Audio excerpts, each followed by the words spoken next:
आज इस सरकार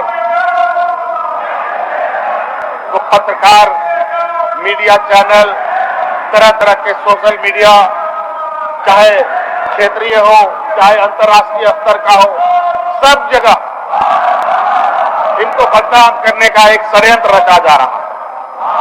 आज यहाँ के इस राज्य के भी बड़े बड़े पत्रकार, लेखक को मैं बहुत उनकी आज की उनके एडिटोरियल और उनके जो अखबारें छपते हैं उनको मैं बहुत गंभीरता से देखता हूं कि वो किस तरीके से राज्य की जनता और राज्य की राजनीतिक गतिविधियों पर नजर रखते हैं और उसको प्रकाशित करते हैं।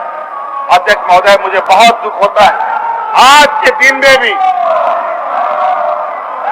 जो आजादी से पहले जो यहाँ पर मनुवादी की सोच स्थापित रही है, वो कहीं ना कहीं आज उसको एक बढ़ावा दिया जा रहा है। अध्यक्ष महोदय, जहां हम संविधान की कसम खाते हैं, जहां लोकतंत्र की कसम खाते हैं अध्यक्ष महोदय, जहां पर जाति, धर्म, नस्ल, रंग, भेद को छोड़कर ही देश का विकास हो सकता है, इसकी कसम खाते हैं अध्यक्ष महोदय, ये वहीं पर हिंदू, मुस्लिम, सिख, ईसाई का नारा लगा करके देश को भाग भाग में बांटने का काम कर रहे हैं।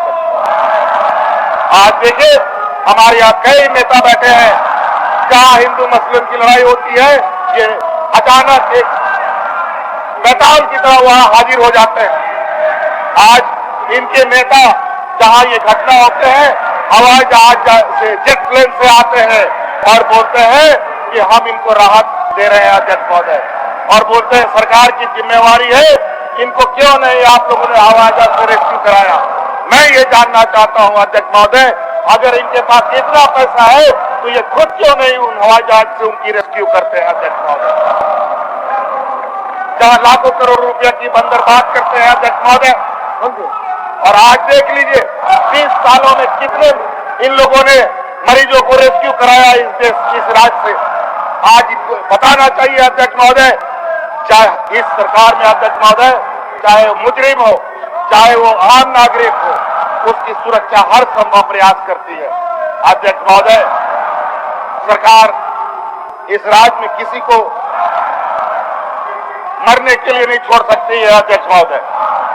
हमने एक बच्ची को भी रेस्क्यू करा करके दिल्ली भेजा अध्यक्ष महोदय इलाज कराने के लिए।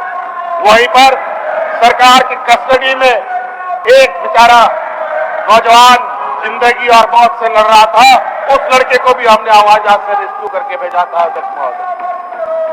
वो छोड़िए, इनके माननीय विधायकों को भी हम लोगों ने रेस्क्यू करके यहाँ से बाहर भेजने का काम किया। आज इनके विधायक जिंदगी और मौत से जूझ रहे हैं, तो इस सरकार काफी गंभीरता और संवेदनशीलता से उन चीजों को देखता है। बड़ा ताज्जुब है अध्यक्ष महोदय, यहाँ पर अध्यक्ष महोदय आज जिस तरीके से हम काम कर रहे हैं, इनको पता चल चुका है और इन लोगों ने एक सर्वे भी करा लिया है अध्यक्ष महोदय।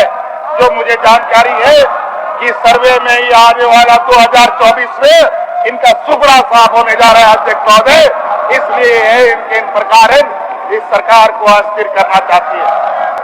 अध्यक्ष महोदय, एक गंभीर बात कहना चाहता हूं, लेकिन आज ये चर्चा का जरूरत है अध्यक्ष महोदय, इसलिए माननीय सदस्यों को खड़े होकर ही इस विषय को सुनने की आवश्यकता है। अध्यक्ष महोदय, आज जिस तरीके से हमारे सरकार के ऊपर हस्तक्षेप लगाए जा रहे हैं, आज हमारे 3 विधायक बंगाल में है और उस बंगाल में खरीद फरोख्त का जिम्मेवारी असम के मुख्यमंत्री हेमंत बिस्वा शर्मा पर जाता है अध्यक्ष महोदय। आज अध्यक्ष महोदय, उसकी जांच करने के लिए उन राज्यों में जा रही पुलिस को ये मदद नहीं करते अध्यक्ष महोदय। अध्यक्ष महोदय, जिस तरीके से हमारा कौन सा 2 राज्य आपस में भिड़ गया पुलिस का, कौन राज्य लड़ गया था? नहीं, मेघालय नॉर्थ ईस्ट तरफ में कौन 2 राज्य लड़ गया था? अरे दोनों नहीं लड़ गया था अध्यक्ष महोदय। आपको याद होगा कि अरुणाचल या मेघालय के 2 राज्य के पुलिस आपस में लोगों ने खूनी संघर्ष कर दिया। आज ये ऐसी स्थिति पैदा करना चाहते हैं अध्यक्ष महोदय ये देश दूसरे देश से क्या लड़ेगा? ये तो राज्य में ही राज्यों को लड़ाने में लगा हुआ है अध्यक्ष महोदय, और ये गृह युद्ध की स्थिति पैदा करना चाहते हैं और दंगा करके फिर से ये चुनाव जीतना चाहते हैं अध्यक्ष महोदय। लेकिन मैं कह दूं, जब तक यूपीए की यहाँ सरकार है, ऐसे मंसूबों को कभी भी हवा नहीं मिलेगा और आपको मुंह तोड़ राजनीतिक जवाब भी देंगे और सदन के अंदर भी जवाब देने के लिए हम लोग सक्षम है अध्यक्ष महोदय। अध्यक्ष महोदय, इस राज्य में विगत मुझे लगता है महीनों भर से 15 कब गवर्नर वाला कहानी कब से शुरू हुआ, 25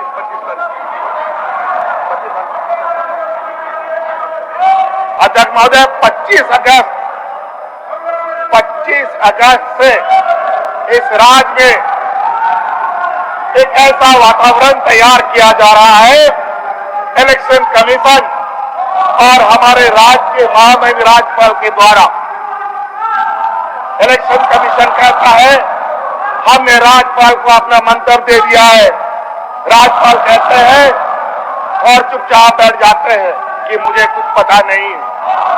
और अध्यक्ष महोदय, चाहे यूपीए के प्रतिनिधि उनसे मिलने जाते हैं तो वो स्वीकार करते हैं कि हमें इलेक्शन कमीशन से जो व्यवस्था वो हमें प्राप्त हुआ है 2 से 3 दिन हम लगाएंगे और उसका पटाक्षेप करेंगे। अध्यक्ष महोदय, महामहिम के द्वारा ये पटाक्षेप न करते हुए वो राजभवन के पिछला दरवाजे से निकल करके दिल्ली में जाकर के बैठे हैं अध्यक्ष महोदय, जबकि कानून का ये सलाह कहता है जो इलेक्शन कमीशन के द्वारा भेजा गया जो परामर्श है उसको आप सरकार को अवगत कराने की आवश्यकता है। लेकिन अध्यक्ष महोदय, ये ना करते हुए राज्य में एक अनिश्चित की स्थिति बनाई हुई है और ऐसे फैली साहों के द्वारा विधायकों को डरा कर धमकाकर पैसे से खरीद कर राज्य को अस्थिर करने का प्रयास किया जा रहा है। तो आज सदन में अध्यक्ष महोदय इसी वजह से यह सत्र लाई गई है अध्यक्ष महोदय कि देख लो सदन के अंदर हम कितने मजबूत हैं और एहसास कर लो कि सदन के बाहर हम कितने मजबूत हैं। आज आपने कभी देखा है, आज जाकर देखो सरकारी कर्मचारियों के चेहरे पर मुस्कान देखो, पारा शिक्षकों के चेहरे पर मुस्कान देखो, पुलिसकर्मी चेहरे पर मुस्कान देखो। आज अध्यक्ष महोदय आंगनबाड़ी सहायिका के चेहरों पर मुस्कान देखो। अध्यक्ष महोदय क्या करेंगे अध्यक्ष महोदय? चलिए, आज एक अकेला हेमंत सोरेन के लिए लोगों का तारुफ नहीं है लगा हुआ और यहाँ पर ऊपर का डायरेक्शन है, लेकिन चिंता न करो, ये शिबू सोरेन का बेटा है, आंदोलनकारी का बेटा है, ना कभी आपसे डरा है ना कभी आपसे घबराने का काम करेगा। अध्यक्ष महोदय, आप लोगों अध्यक्ष महोदय इनको बताना चाहिए भारत सरकार को हम लोगों ने सरना कोड भेजा है, उसका क्या हुआ वो बताओ। सरना कोड क्यों नहीं लागू हो रहा है?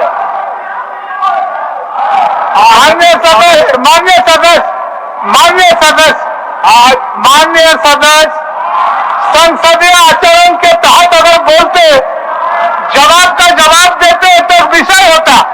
अब आप खुद के बेल पर आकर के हाथ उठा के ये क्या समझाना चाहते हैं? समझ से परे है, समझ से परे है। मान्य सदस्य महोदय, जवाब को जवाब न काटिए, जवाब को जवाब न काटिए, तर्क को तर्क से काटिए, लॉजिक को लॉजिक से काटिए, तब ये व्यवस्था को चलिए। आज ये केंद्र सरकार के अहंकार और घमंड में इतने चूर है अध्यक्ष महोदय, इनको लगता है कि जो हम चाहेंगे वो कर लेंगे, जो चाहेंगे वो कर लेंगे, लेकिन ऐसी बात नहीं है। आज इस राज्य में ऐसी सरकार है जो गलत काम करेगा उसको बुरी से कठिन सजा देने के लिए हम लोग हर संभव प्रयास करेंगे। आज अध्यक्ष महोदय हमारी सदस्यता को लेकर के ये हाईतबा मचाए हुए, इनका समरी लाल जी का क्या हाल है?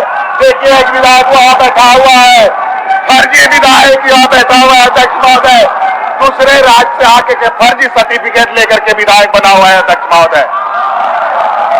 अध्यक्ष महोदय, कहा के विधायक की अनुशंसा राज्यपाल ने इलेक्शन कमीशन को भेजा हुआ है। बाबू का उमंग देखने को बनता है माननीय सदस्य अध्यक्ष महोदय।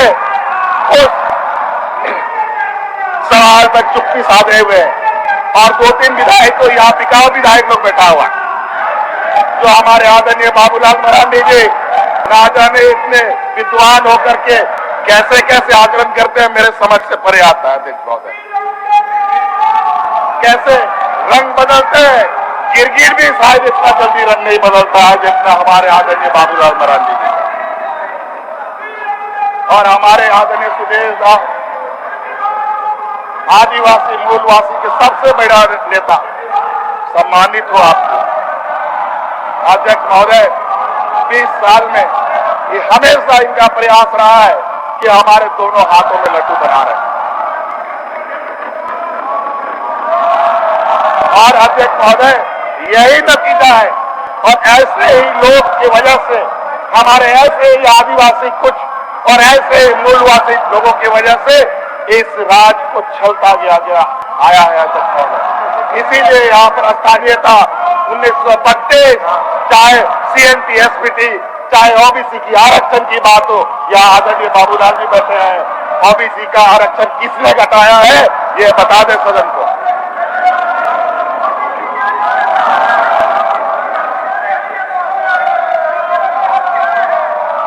अध्यक्ष महोदय,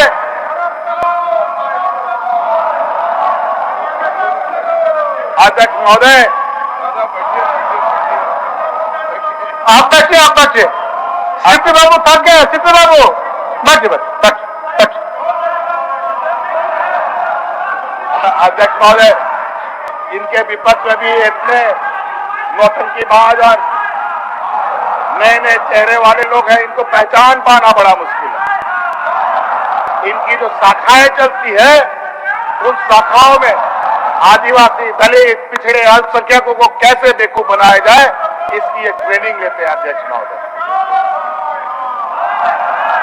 अध्यक्ष महोदय, अभी इनका कुछ दिन पहले या पीरटार में इनको प्रशिक्षण दिया गया था। हमने उसमें देखा, मुझे जो खबर आई, इन्होंने अपना बैकड्रॉप बनाया 32 का खतियान झारखंडी पहचान। मैं सदन से आश्वस्त करना चाहता हूं सदन को और मैं विपक्ष के साथियों से कहना चाहूंगा 1932 और OBC के मामले में बहुत जल्द सरकार आगे बढ़ने जा रही है। इसको आप भारत सरकार से करा के लेके आना। आप भारत सरकार से करा के ले आना, सरना कोड लागू करवा के ले आना, हमारा 32 के खतियान के आधार पर निर्णय करवा के आना और OBC के आरक्षण के संदर्भ में निर्णय करा करके आना। अध्यक्ष महोदय, हमारे यहाँ के लोग कुछ क्या बोले, कभी कभी हमारे आदिवासी भाई मूलवासी भाई के बारे में मैं कुछ बोलता हूं तो मुझे ना जाने क्यों लगता है अध्यक्ष महोदय मैं अपने हाथ को काट रहा हूं। अध्यक्ष महोदय, मैं अपने शरीर को नोच रहा हूं अध्यक्ष महोदय।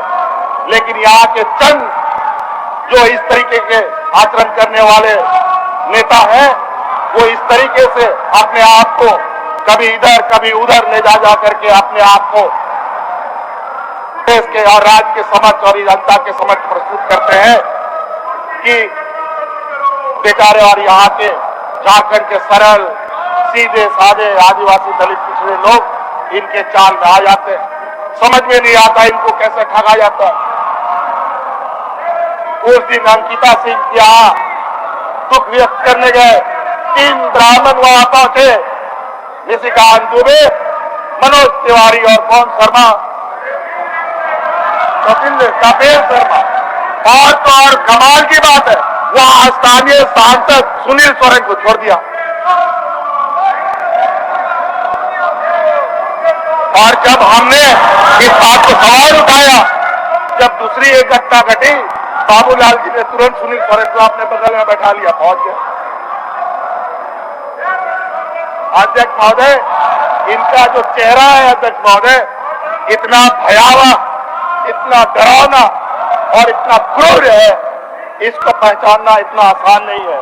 लेकिन सत्ता पक्ष इनके क्रूरता को और इनकी सोच को भली भांति जानता है अध्यक्ष महोदय। इसलिए आप लोग चिंता ना करें, अगली बार जीतना तो छोड़िए, आप लोग अपना जमानत बचा लीजिएगा, यही बहुत बड़ी बात होगी।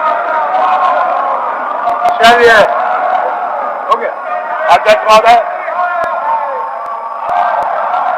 इनकी चिंता है राज्य में सुखाड़ है, सुखाड़ पर सरकार को चिंता नहीं है। अध्यक्ष महोदय, आज ये सब सुखाड़ की चर्चा के लिए भी तैयार था अध्यक्ष महोदय, लेकिन जो स्थिति है इनकी अध्यक्ष महोदय, इनको करना धरना कुछ नहीं है, इनको लूट कर खाने की आदत रही है अध्यक्ष महोदय। दाल लगाएगा कोई, काटेंगे ये। अध्यक्ष महोदय, ये वही सामंतवादी लोग हैं और वही मनवादी लोग हैं जिनकी वजह से आज तक इस देश का ना आदिवासी, ना दलित, ना पिछड़ा आगे आ पा रहा। आज देश का राष्ट्रपति एक आदिवासी महिला को बनाकर आदिवासी मुख्यमंत्री का सत्ता छीनने की तैयारी कर रहा है अध्यक्ष। ये लोग वो लोग हैं अध्यक्ष महोदय, मुंह में राख, बगल में छुरी, जैसा मौका मिलेगा आपका गर्दन काट देगा अध्यक्ष महोदय। अध्यक्ष महोदय, अध्यक्ष महोदय, सरकार सुखाड़ पर भी गंभीर है। अध्यक्ष महोदय, आपने देखा होगा अध्यक्ष महोदय कि हम लोगों ने, हमारी सरकार ने विगत इनके पाप किए हुए चीजों को हम लोगों ने कितने तकलीफ से ढोने का काम किया। किसानों की ऋण माफी करने का काम किया। पहली बार समय से पहले बीज वितरण करने का काम हुआ। अध्यक्ष महोदय, वर्तमान समय में ये सबको पता है कि यहाँ पर बारिश बहुत अच्छी नहीं हुई है। कई जिला तो लगभग सुखाड़ पूरी तरीके से हुआ पड़ा है और सरकार इस पर गंभीर है और बहुत जल्द इस पर समीक्षा उपरांत इस राज्य के लगभग पूरे राज्य के प्रति एक बेहतर योजना लाने की तैयार कर रही है। और इसलिए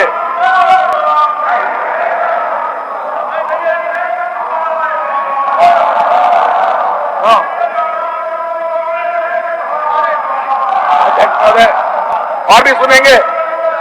और अध्यक्ष महोदय, इस राज्य में एक ही आदमी माननीय सदस्य, एक ही आदमी सुन रहा है, खाली सीपी बाबू, बाकी कोई लोग नहीं सुन रहा है। सीपी बाबू ही सिर्फ सुन रहा है। अध्यक्ष महोदय, ऐसे भी हो सुन तो रहा है। ठीक, ये खड़े हुए जमात 1985 का इन लोगों ने स्थानीयता परिभाषित किया। अध्यक्ष महोदय, हमारे आदरणीय बड़े भाई सुदेश जी यहाँ बैठे हुए और मौका जी मांग लो सदस्य हुआ करते थे। जब 85 का स्थानीयता घोषित हुई तो ताली बजा करके प्रेस कॉन्फ्रेंस करके कह रहे थे कि 85 का एक हथियार लागू सबसे बेहतर। अध्यक्ष महोदय, क्या मतलब अगर एक व्यक्ति की अगर हम इनकी पर्चियां खोलने लगे अध्यक्ष महोदय, तो यह सत्र एक दिन का नहीं, एक साल का भी करना पड़ेगा। लेकिन आप लोग चिंता ना करें, आपको इस सत्र के माध्यम से ये दिखाना चाहते हैं, ये एहसास कराना चाहते हैं कि आप चोरी डकैती करने से कोई काम नहीं चलेगा, डराने धमकाने से काम नहीं चलेगा, खरीद बिक्री आप पैसे का ताकत ना दिखाए। अब इस राज्य की जनता जाग गई है और आने वाला समय में विधानसभा तो बाद में होगा, लोकसभा में इसका परिणाम आपको मिल जाएगा। अध्यक्ष महोदय, मुझे लगता है अध्यक्ष महोदय, भैंस के सामने बीन बजाना, इनके कान में नार कुछ भी नहीं रिंगने वाला। ये वो लोग हैं, मुंह में राख, बगल में छुरी, और ऐसे चालाक चतुर लोगों के साथ बहस करना बहुत ज्यादा से बेहतर नहीं होगा। अध्यक्ष महोदय, सरकार की मंशा साफ है और हम चाहते हैं जो भी आपको हथियार चलाना है, जो भी आपके षड्यंत्र है, सामने से वार करो, पीठ पीछे वार करके क्या अपने आप को साबित करना चाहते हो? आप लोग आइए आमने सामने, और आज राज्य के महामहिम को भी इसका पता करना चाहिए कि राज्य के मुख्यमंत्री के ऊपर क्या आरोप लगे हैं, और उसका पूरा मुंहतोड़ जवाब देने के लिए भी और उसका कानूनी जवाब देने के लिए भी सत्ता पक्ष पूरा तैयार और एकजुट खड़ा है।